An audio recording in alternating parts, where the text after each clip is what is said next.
भारत के विदेश मंत्री एस जयशंकर प्रसाद ने ईरान के साथ मिलकर एक ऐसी डील को फाइनल किया है जिससे रूस जैसे यूरोपीय देश कच्चे तेल और गैस के मामले में पीछे हटने लगे हैं। यही नहीं, इसके अलावा एस जयशंकर ने जो डील भारत के लिए फाइनल की है, इससे भारत को एक बड़े लेवल पर फायदा होने जा रहा है, क्योंकि भारत अपनी जरूरत के लिए रूस, सऊदी अरब और कतर जैसे देशों से भारी मात्रा में क्रूड ऑयल यानी कि कच्चा तेल और नेचुरल गैस खरीदता है।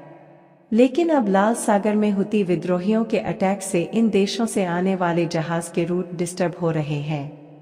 और अभी तक रूस से कच्चे तेल लेकर आने वाले रूसी जहाजों पर हुती विद्रोहियों ने लगभग 3 जहाजों पर हमले किए हैं। हालांकि इन हमलों में किसी की जान नहीं गई, लेकिन इससे ट्रेड रूट डिस्टर्ब हो रहा है, जिसके कारण कोई भी जहाज रूस से भारत में कच्चे तेल को लाने के लिए तैयार नहीं है। लेकिन अब भारत के विदेश मंत्री एस जयशंकर ने इसका हल निकाल लिया है और जो कच्चा तेल हम रूस, कतर और सऊदी अरब जैसे देशों से खरीद रहे थे, अब इस कच्चे तेल को ईरान से इंपोर्ट किया जाएगा। और भारत के विदेश मंत्री ने इस पर ऐसा शिकंजा कसा है जिससे ईरान भारत को रूस से आधे दामों पर कच्चा तेल देने के लिए तैयार है। लेकिन दोस्तों, ईरान भारत को सस्ते दामों में कच्चा तेल क्यों बेचने चाहता है, इसकी भी जानकारी आज की इस वीडियो में बताने वाले हैं।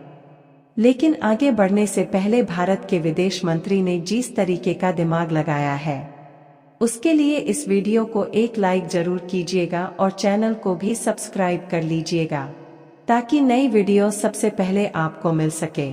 दोस्तों, आप सभी को पता है कि लगभग 1 महीने पहले से ही हुती विद्रोही लाल सागर से गुजरने वाले सभी जहाजों पर हमला कर रहे हैं और इसके लिए भारत का व्यापार रूट डिस्टर्ब हो चुका है, जिसके कारण रूस से भारत में इंपोर्ट होने वाले कच्चे तेल में दिक्कतों का सामना करना पड़ रहा है।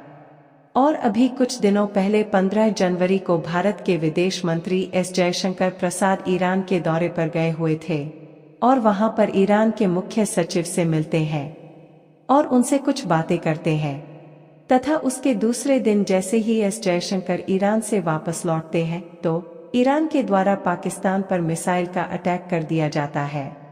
क्योंकि पाकिस्तान भारत का एक प्रकार से विरोधी देश है, तो इसमें भारत भी ईरान का साथ देने वाला है और अब पाकिस्तान और ईरान का युद्ध और भी ज्यादा भीषण होता जा रहा है, जिससे ईरान को इस समय ज्यादा मात्रा में पैसे की जरूरत है अब, क्योंकि ईरान की इकोनॉमी कच्चे तेल के एक्सपोर्ट के बलबूते टिकी हुई है। इसीलिए अब ईरान ज्यादा मात्रा में कच्चा तेल बेचना चाहता है। लेकिन दिक्कत इस बात की है कि ज्यादा मात्रा में ईरान से तेल खरीदने के लिए कोई भी देश तैयार नहीं है। इसीलिए ईरान की मजबूरी का फायदा भारत को होने वाला है, क्योंकि एक तरफ जहां रूस से क्रूड ऑयल यानी कि कच्चे तेल इंपोर्ट करने में दिक्कत आ रही है, वहीं दूसरी तरफ ईरान भारत को सस्ते दामों में कच्चा तेल ऑफर कर रहा है, क्योंकि ईरान को इस समय पैसे की काफी ज्यादा जरूरत है। यानी कि कुल मिलाकर देखा जाए तो इसमें सबसे ज्यादा फायदा भारत को होने वाला है।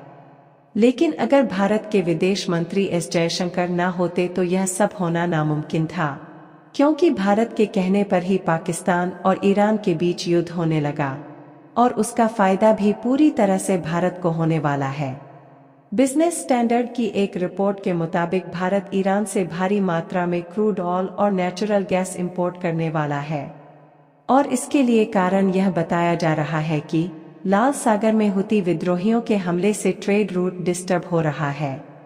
जिसके कारण हम रूस के बजाय ईरान से क्रूड ऑयल खरीदने वाले हैं। क्योंकि अगर देखा जाए तो भारत और रूस के ट्रेड रिलेशंस पहले से भी काफी अच्छे रहे हैं,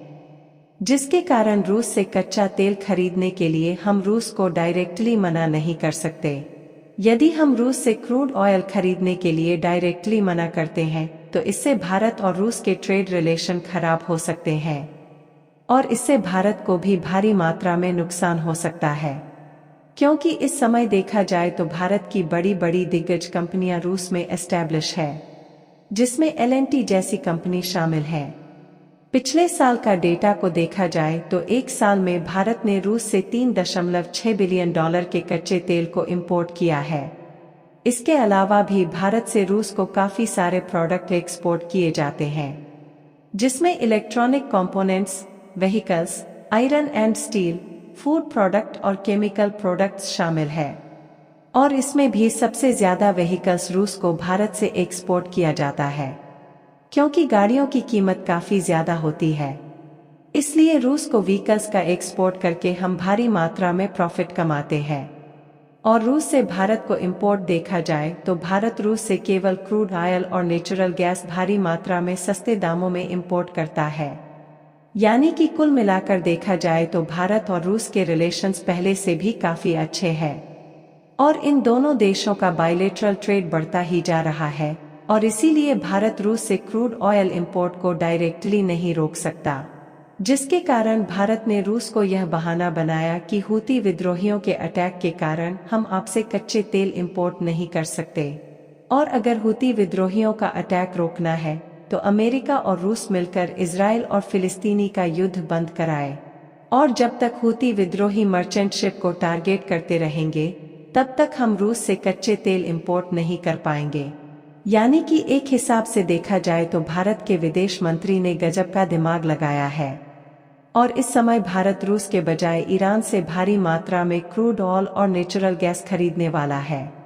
जिसके लिए कमाल की बात यह है कि ईरान और पाकिस्तान के बीच युद्ध होने के कारण ईरान सस्ते दामों में भारत को कच्चा तेल देने के लिए तैयार है।